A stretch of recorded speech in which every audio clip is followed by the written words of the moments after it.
Welcome home to USA Global TV and Radio, a place where dreams take flight, with authentic storytelling, diverse perspectives and meaningful conversations, where global stories unite and bridges are built beyond all borders. Discover world-class education, entertainment, hope and inspiration.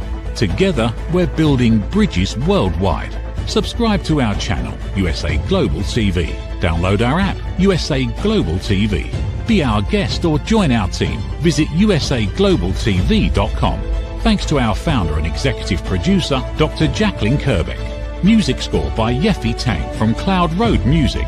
Voiceover artist Mike Porter. Creative direction by Paul Garcia. USA Global TV and Radio. Your home for global connection. All rights reserved. This video and its contents are the exclusive property of USA Global TV and Radio. Unauthorized use, duplication or redistribution in any form is strictly prohibited.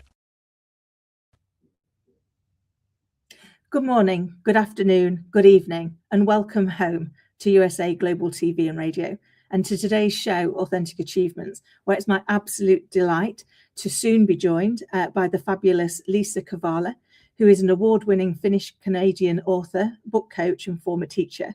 She's the author of Sisu, Winter War, and Surviving Stutthof.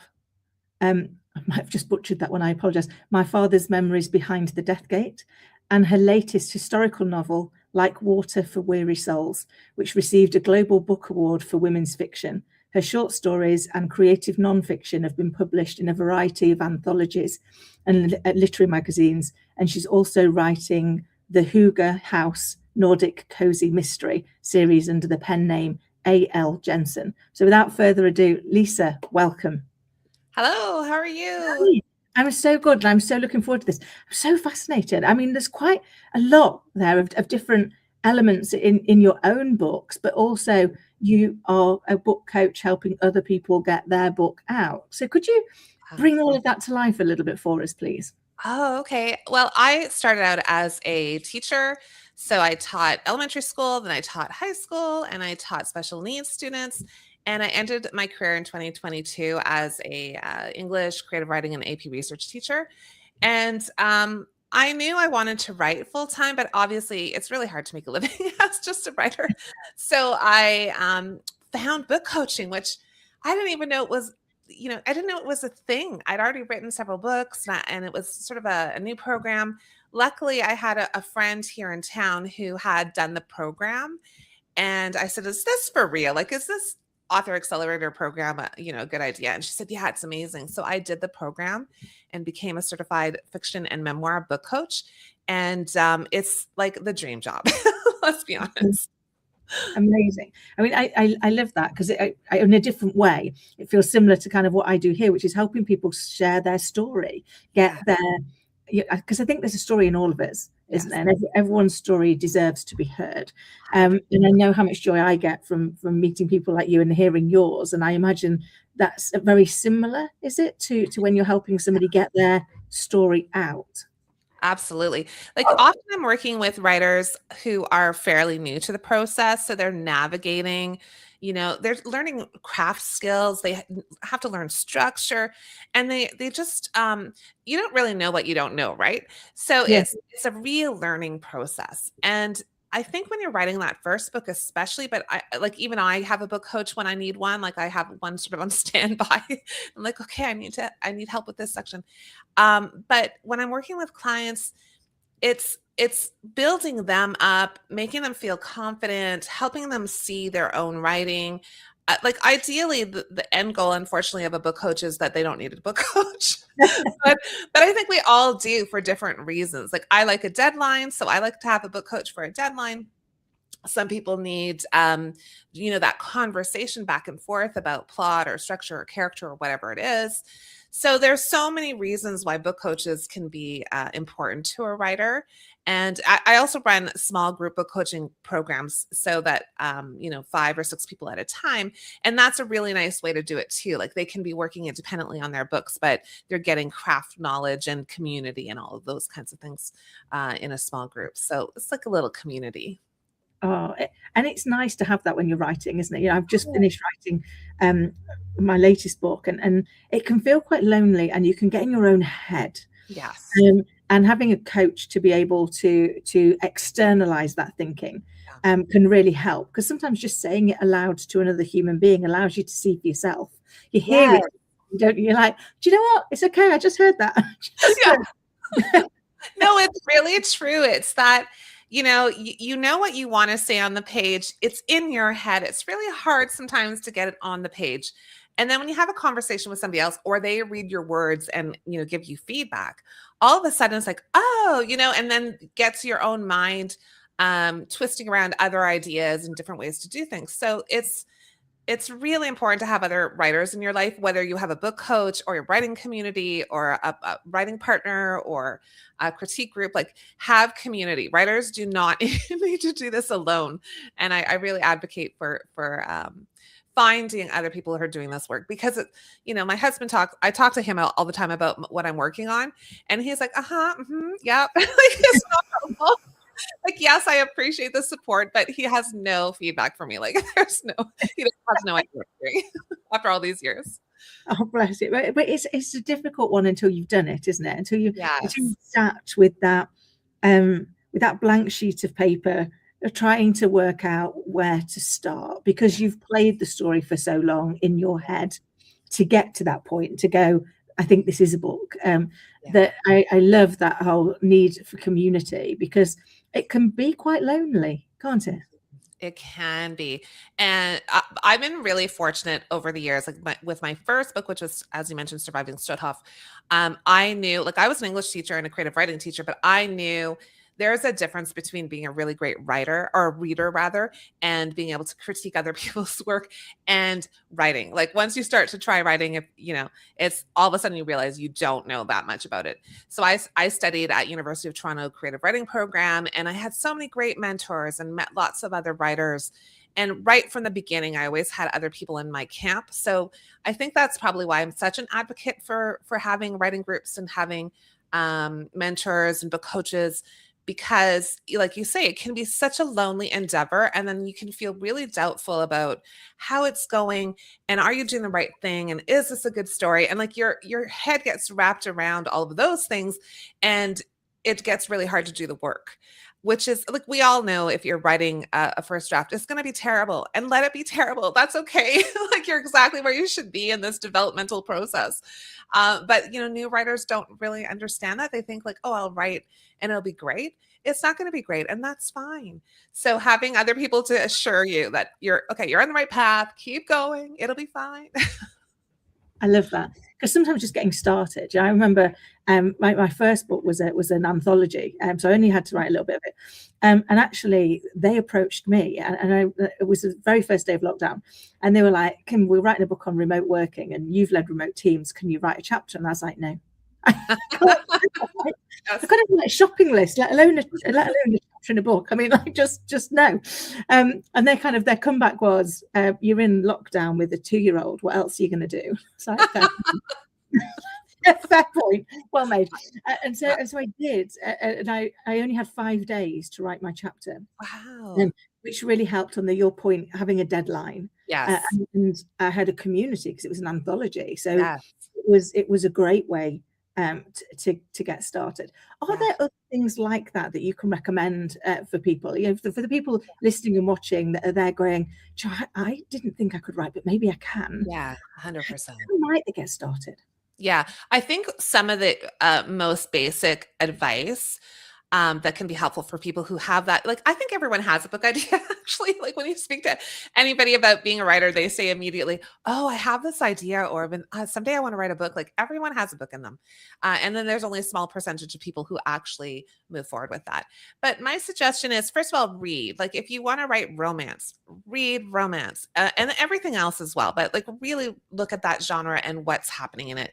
If you're writing science fiction, thriller, cozies, historical fiction, whatever it is, read a ton in that genre, good, bad, the ugly. Get a sense of what how those stories are told. So you're really reading like a writer. Like, instead of just enjoying it, you're kind of analyzing it.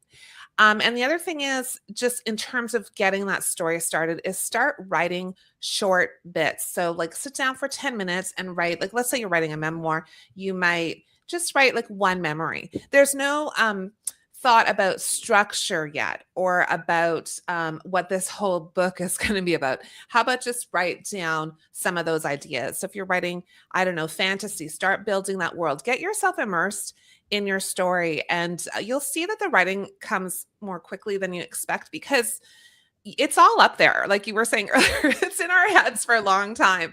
And just getting something down on paper is something to work with.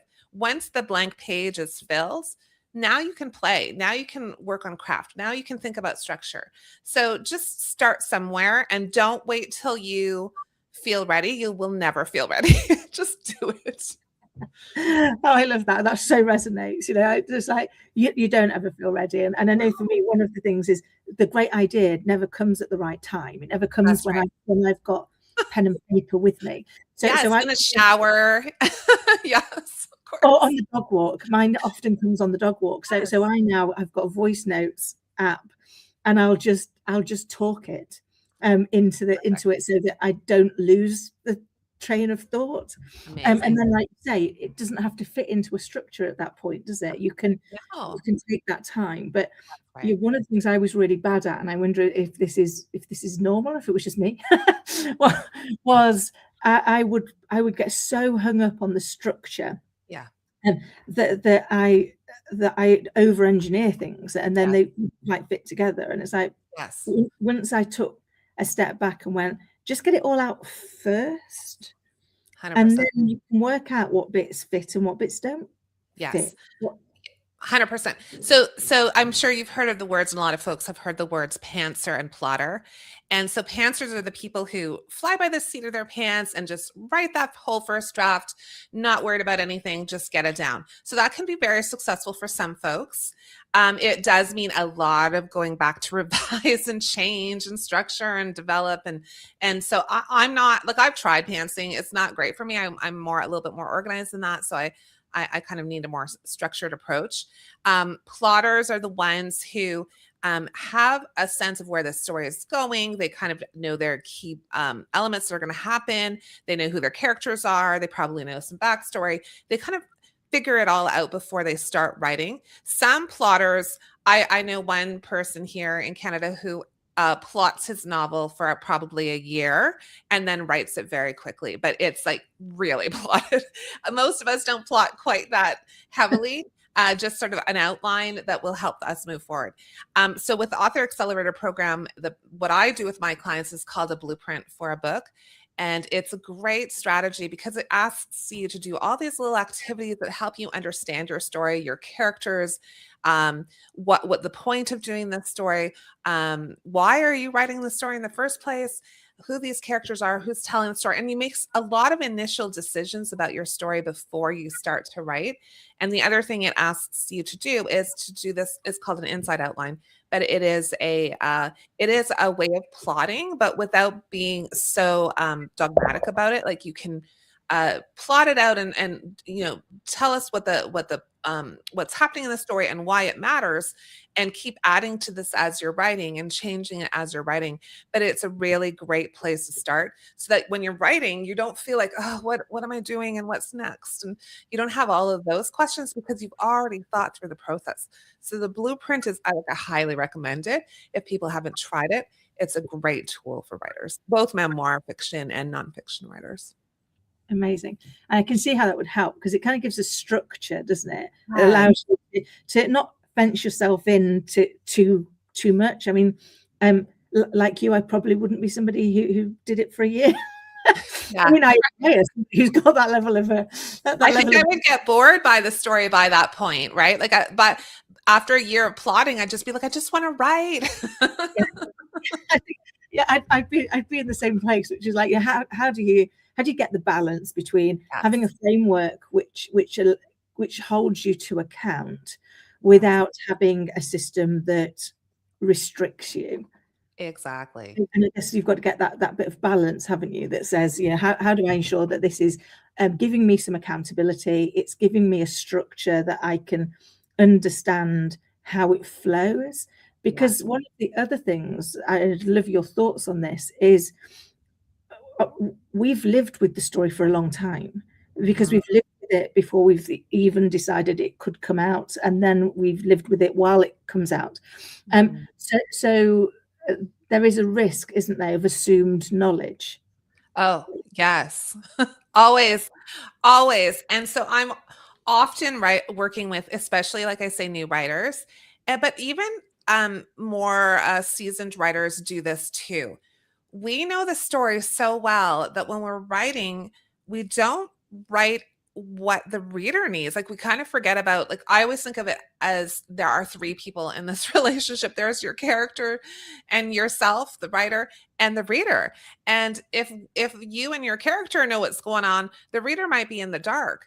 And if you aren't explicitly writing what you need to get down on the page, the reader doesn't know what's happening. So you have to balance all of those things. And I'm often telling writers that you know what you mean, but the reader doesn't know because you haven't let them in on that part. But because it's all in their head already, they think it's on the page and it's not there yet. So that's what a book coach or another reader or a beta reader or developmental editors, those folks are going to really help you understand that, oh, there, your story is there, but it's like there's bits missing. There's not enough. We need more interiority. We need more development in this section because it's in the writer's head, but not on the page. I love that. And that so resonates because all the way back to school, my teachers used to say, like, be careful of rabbits out of hats. It's like, it just arrives. And it, like it's illogical, but you've not given me the steps that help me get from there to here. That's right. And I'm very conscious of that when I'm writing, and therefore my coach helps me with that, which is does this make sense if you're not in my head? Exactly. Because the reader is not in your head. So they haven't got access to all the knowledge that you have, that you've and assumed knowledge is something we all do, isn't it? Because we know what we know, and we often undervalue that. Do you see that a lot in the people you help writing, where they're not fully appreciating that their knowledge is valuable? Because they've known it for so long.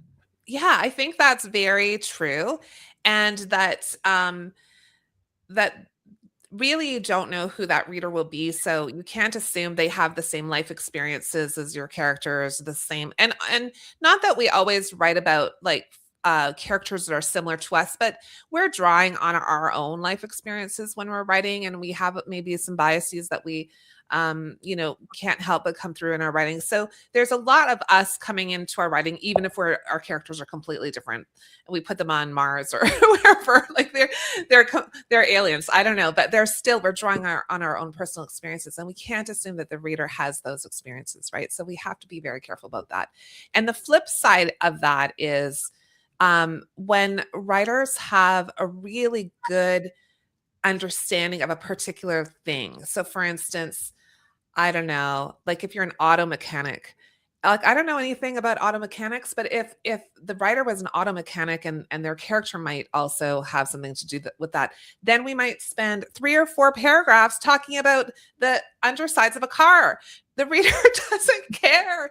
So like there's also a tendency for writers who have this really passion for a topic or understanding of a topic, and they're deeply invested in it, that they want to tell the reader everything about it, but it will slow the story down. The reader doesn't care. Like they want a little bit of details. They want to understand something about it, but not everything. And so you can either have not enough, or you can have way too much of that specialized knowledge. Yeah. I can absolutely see that. I see that sometimes, even just interviewing people. Some people, you're kind of like, okay, it's lovely that you're telling me about the color of the wallpaper on this particular thing, but I'm not sure that's really the point you want to get across, or the thing that you want to land with the audience. It's true. When they're sitting there going, come on. Get to the point. The bit that has me hanging on. And that can be hard, because actually often people are trying to make sure that they're not leaving anything out, and it's as hard to work out what not to leave out as it is to work out what to leave out, isn't it? Yes. And that's where really great secondary readers, beta readers, editors come into play, right? So the coaches serve that role. Once you have a couple of drafts done and you're getting to that place where you don't know what to do next, and what do I take out? What do I need to add? And you're sort of stumbling. It's time for, beta readers or developmental editors to look at your work and be able to give you some clear feedback about what's going well and what needs to be worked on. Because we can no longer see it. I feel like at some point in our story, we're just like, now it's down on the page, but I just don't know what to do with it next. And I think that's where people stall out, and they might pause writing altogether, or they might just start to tweak at the sentence level or the word level. And they're really not making the story any better. They're just like, I'm editing, but they're not much is changing. So having somebody else read your work with fresh eyes, that's so important. That's it. You're right. Having anything with a fresh pair of eyes is so helpful. And I think you've been gracious to share that there's so many ways that you can do that. That could be beta readers, it could be a community of other authors, it could be a book coach, it could be a combination of all of the above. Yeah, for different parts that allow you to get to that. So so if I'm listening and watching and I've got a book in me, I think, how do I work out what type of book it is? Because I don't know if that resonates, but whenever I meet people and they know you've written a book, they'll be like, "Oh, what genre and why did you decide on it?" And it's like, that for me was hard. When I bought out a children's book, it was outside of a genre I felt comfortable with, but it wasn't ever supposed to be a book. It was supposed to be a story for my child. And somebody saw it and thought it should be a book. So there was a real fear for me that I was stepping into a genre I didn't have a right to be part of. I wondered, is that something you've heard before, or is that just a weird nuance that's new? No, I think that a lot of new writers especially will just start writing their book. And they're not really thinking about genres. So they don't necessarily know the conventions. They don't know where their book will sit in, on a bookshelf in a bookstore. And they don't know how, for instance, a publisher might promote it. So I think that's our job early on. And that's part of like this blueprint that I was talking about earlier. A couple of those steps include things like, who's your ideal reader? Who do you want, who are you hoping will read this and love this, and understanding them a bit, and then understanding your genre. So initially you might not know what your genre is, but I think it's wise to kind of decide, okay, well, this is really romance, or this is historical fiction, or this is thriller. Like, start to understand the conventions of the different kinds of books, and then you can just see where yours best suits, right? And it may not be perfect. Like, you might even have a hybrid where it's a historical romance with a mystery. I don't know, like there could be any combination. If it's doesn't suit one of those, sometimes it might be more, if it's more character driven, it's it's probably going to be more on the literary side, maybe less action, less like it's a slower pace.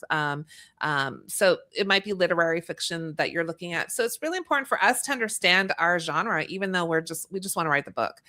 And then, a really great idea and kind of a fun one is to go to the local bookstore and take a look at the shelf where you think your book would sit. And what do they look like? Read the back covers, read a page or two, look at the covers. Is this actually where your book would sit, or would it sit better over on that other shelf? And get a sense of what's being written. And then, of course, read, like I said earlier, read in that genre. So to make sure that that's where your book fits. And that if there are particular tropes that need to happen in your story, like if you're writing romance, there's certain things that should be happening in a romance novel. So you're going to make sure that your book sort of hits that kind of those tropes that readers expect. So yes, it's possible to write the whole book and then go, okay, what genre is it? But if you know in advance, try to figure that out first, and then where you're moving towards, and it makes your life so much easier as a writer And also if you're going to pitch it to publishers, if you're going to query it to literary agents, or even if you're self-publishing, you'll know what genre it is, and then you can reach readers, because that's really important that we know how to reach the right readers.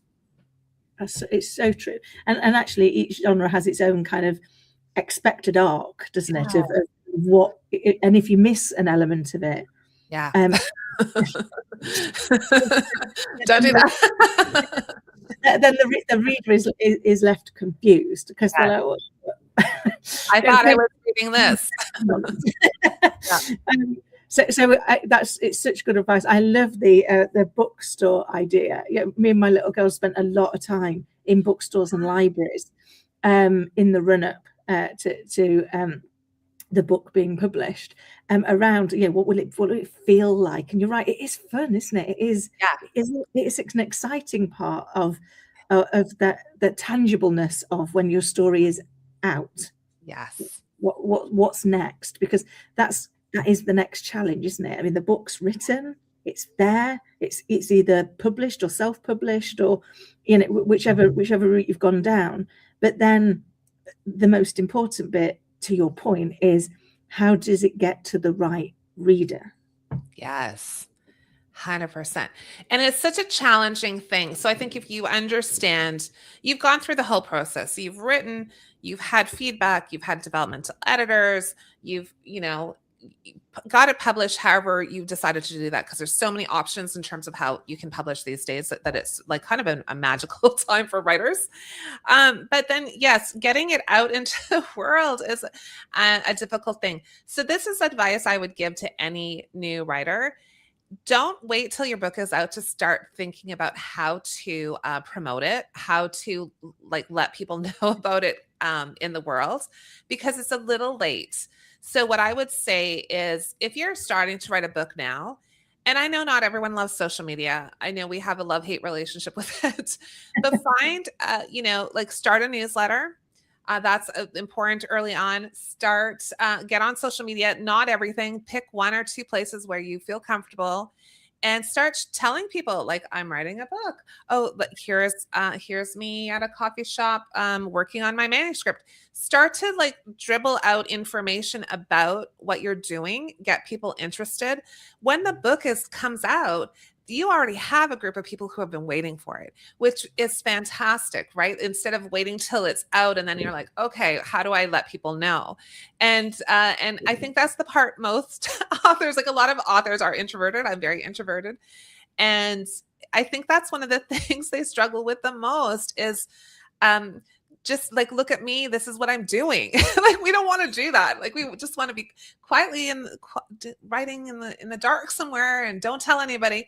But don't do that. It's not going to help your book at all. And I really think the most important thing, which I did not do, I resisted for many years, was start a newsletter. And I didn't understand the power of the newsletter and then the email list until a few years ago.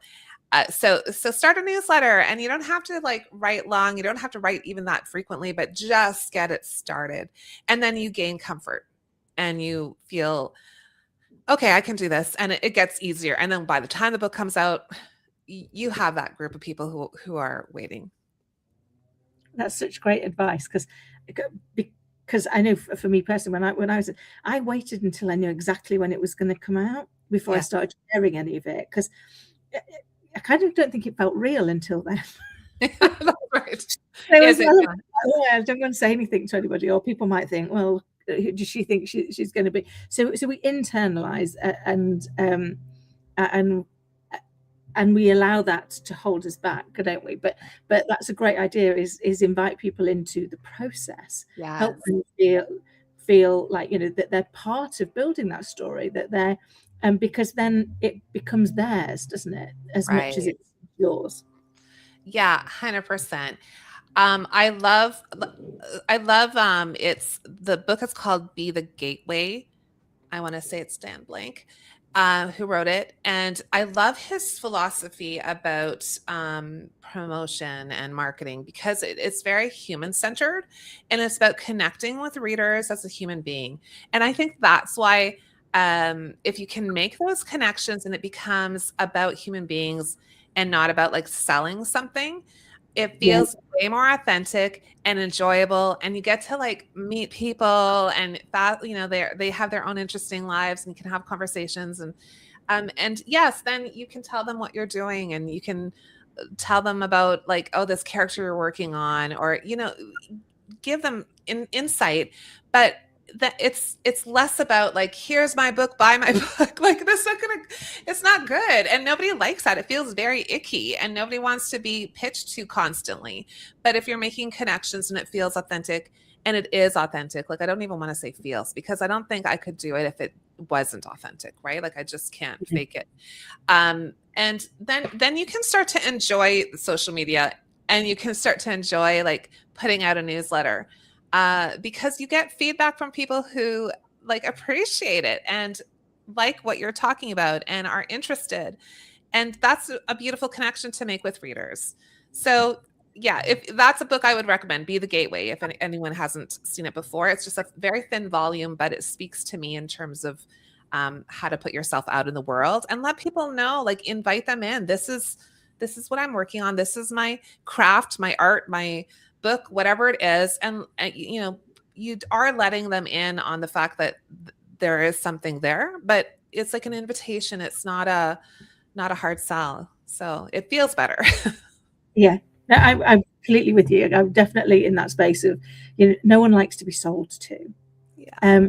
And that doesn't feel ever particularly genuine to me. Right. And authenticity is one of my hot buttons. That's why I've got a show called Authentic Achievements. Just be authentic for you, you know, and the right people will come in. And the right ones, that's okay, because it's not everybody's part of your tribe. That's good. But that's really a hard thing to acknowledge, can't it? That you are not going to be right for everybody. Yes.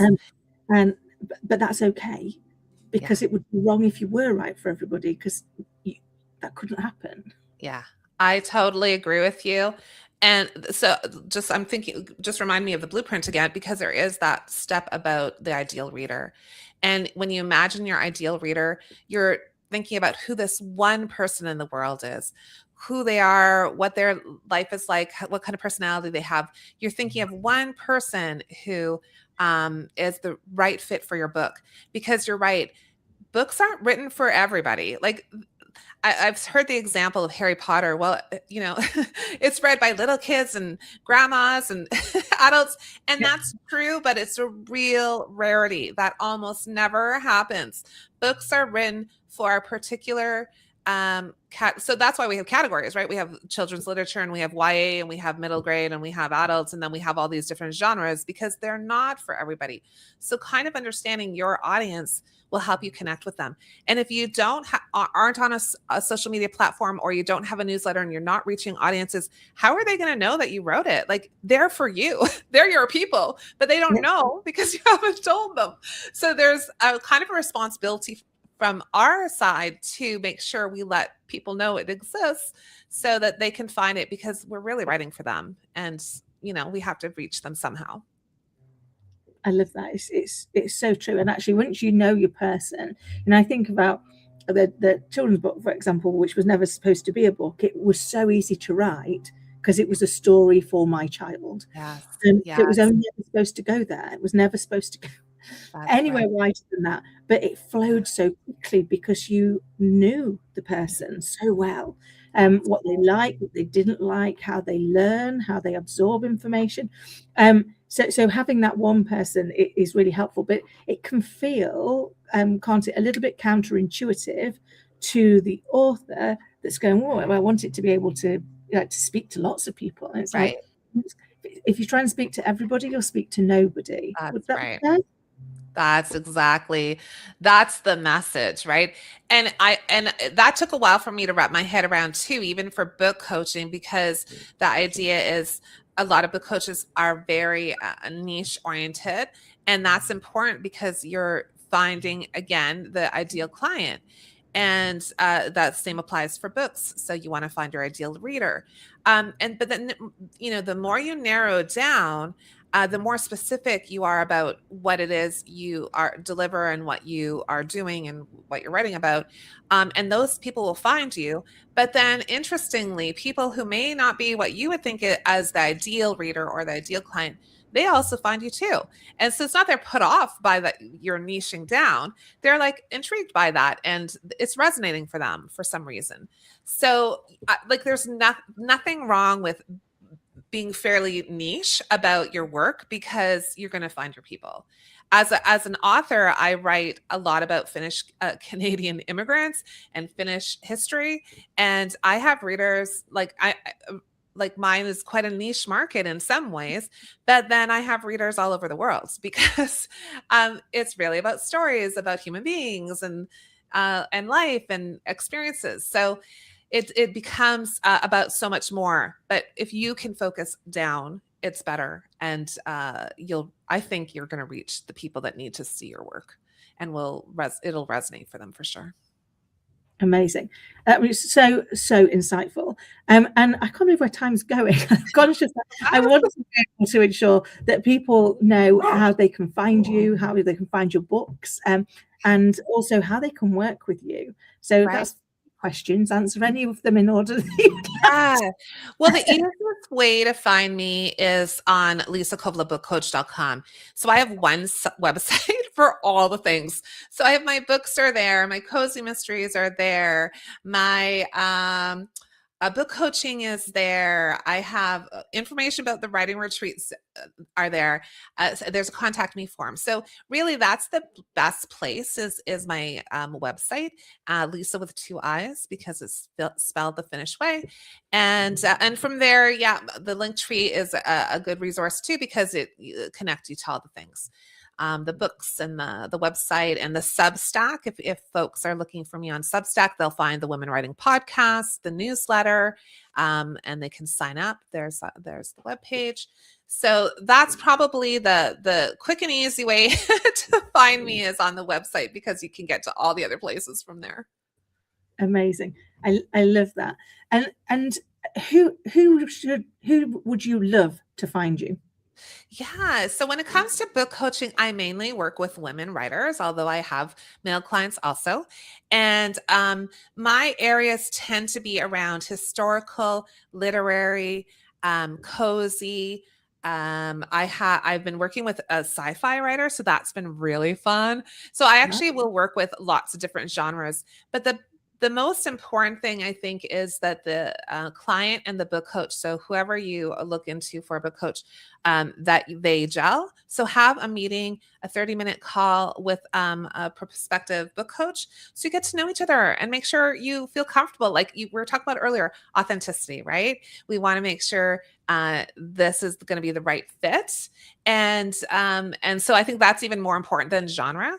Yeah, so I would suggest anyone looking for a book coach kind of do their research and have a couple calls and just meet people. And it's kind of a nice way to connect with folks. Amazing. And it's such good advice because it needs to gel, doesn't it? You need to know that if you have a coach because you're going to trust them to help you to do something. So if when you have that meeting, you don't feel like you're going to trust them, it's not the right coach for you. 100%. And it becomes like a long-lasting relationship often. Like sometimes I'll work with somebody, for a package, they just need 3 months of work on such and such a thing. Great.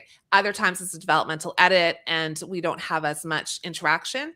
And then I've worked with authors, for a year and a half because they're working like steadily on their projects. So these can be really, important relationships in your life. So you want to like the person. It's important. And you're trusting them with something so personal, aren't you? Yeah. Like putting your story out into the world takes some courage. Really because what if you put it out there and nobody likes it? So we live with that fear, don't we? That concern that what if this doesn't land anywhere? Right. And so your coach is helping you through that process. And so it's so important, isn't it, that they feel like somebody you can trust with something so personal.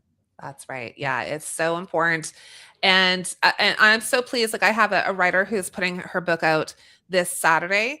And it's her first book and the first time she ever wrote anything of this length before. And to see her go from somebody who's called herself, well, I'm not a writer, to putting a book out, it's like amazing. I'm so excited for her. And like I say, it's such a personal relationship that you develop with your writers, because you're in their camp. Like, I'm solidly behind my writers and helping them make the best book they can make. Oh, I'm so excited for them as well, because it's such an achievement. Liisa, it has been such a joy to have you on the show, and you shared such great advice. So thank you for coming and being with us and sharing all of your advice and your experience, and hopefully inspiring other wannabe writers out there to take a step towards becoming an author too. So thank you so much for being with us today. Thank you. And to everybody listening and watching, I hope you found today's episode to be as insightful, thought-provoking, and inspiring as I have. And until next time, please take care. USA Global TV and Radio proudly presents Tracy Cram-Perkins, a dementia caregiving survivor teaching how to balance care with peace of mind. #1 resource for dementia caregivers. It's the book Dementia Home Care: How to Prepare Before, During, and After. Over 17,000 copies sold of this must-have guide. And now a testimonial from Tracy Smith. If I was to describe this book to someone who is going through a similar situation, I would underscore how important it is to have some sort of a tool or a guidebook to help you through certain stages. And there's it's such an unknown topic to the average person. And to have this as a reference is essential. It's going to help you get through it personally, as well as help your loved one manage. To learn more, go to TracyCramPerkins.com. Tracy Cram-Perkins is an award-winning author. She's also the host of Dementia Home Care television show. Watch it here on USA Global TV and Radio. In a noisy world, true connection begins with listening. Elevated listening transforms every conversation in just 5 simple steps. Pause and breathe. Set your intention. Listen with curiosity. Reflect back. Agree on one next step. Join the Listening Mentor on Let's Finally Talk with Dr. Jacqueline Kerbeck, the Listening Mentor, where we help you find inner peace, one conversation at a time. Streaming every day. Let's Finally Talk TV show with Dr. Jacqueline Kerbeck, only here on USA Global TV and Radio. Subscribe to our YouTube channels to watch and engage with all our content.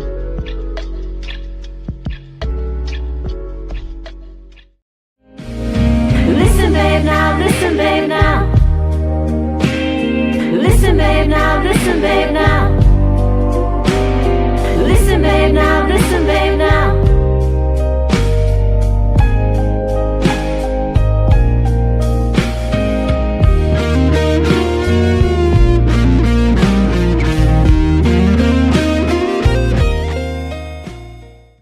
Thank you, viewers and listeners of USA Global TV and Radio, for joining us today. We're honoured to have your time and attention as part of our global community. At USA Global TV and Radio, we believe in the power of authentic conversations, meaningful connections, and creating a world of possibilities together. Want to be part of something bigger? Join our team of elevated listeners at usaglobaltv.com, a space where your voice matters and your ability to listen transforms relationships. Stay connected with us across all our platforms for thought-provoking discussions, expert insights, and empowering stories. Subscribe to our channels at youtube.com/c/USA Global TV. Follow us on social media and explore the endless opportunities we're creating for growth, learning, and inspiration. Together, we're not just broadcasting, we're building bridges and changing lives one conversation at a time. For inquiries, contact us at info@usaglobaltv.com. Produced by Executive Producer and Director Dr. Jacqueline Kerbeck. Voiceover by Mike Porter. Creative direction by Paul Garcia. All rights reserved. Visit usaglobaltv.com to view our full terms and conditions.